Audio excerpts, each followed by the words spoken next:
What's up, guys? So I was asked by a subscriber about talking about phones that are overpriced or phones that I just straight up wouldn't recommend. So let's go ahead and get started. I thought it would be pretty interesting. First phone is the Moto E6.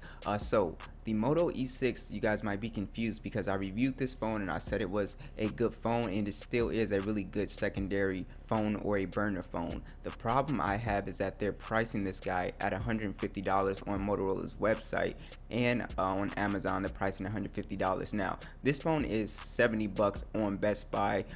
It is a prepaid version for Verizon, and it's going to be cheaper on Metro and Boost.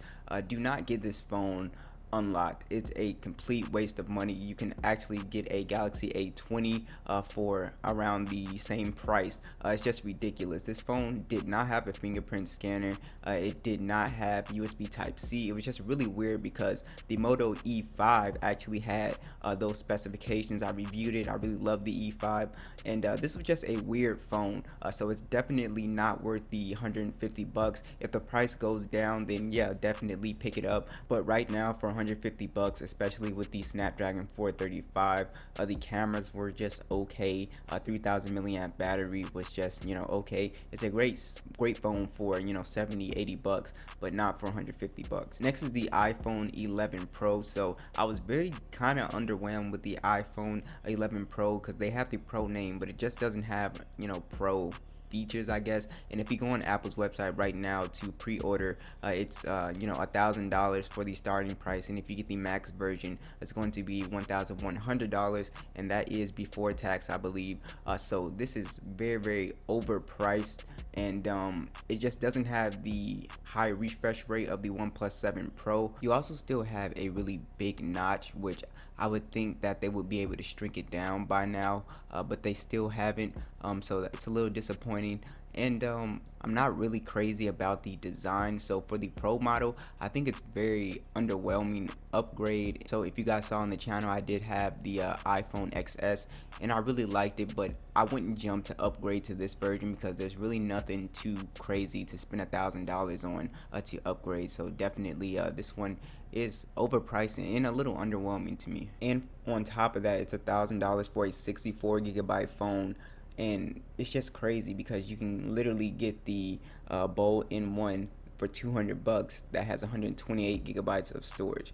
Absolutely nuts. Now next up is the hilarious Palm phone. Now this phone is pretty funny because they're charging $350 still today right now, and I guess it's okay to charge 350 bucks if Steph Curry is doing the campaigning, but this phone is just do not buy this phone if you're looking for a secondary companion phone. I would look at something like the iPhone SE if you want a small phone that's up to date, or if you want a bigger phone, go with the Bold N1. That's 200 bucks, 250. This phone is absolutely crazy. So it's got a 720p display at 3.3 inches.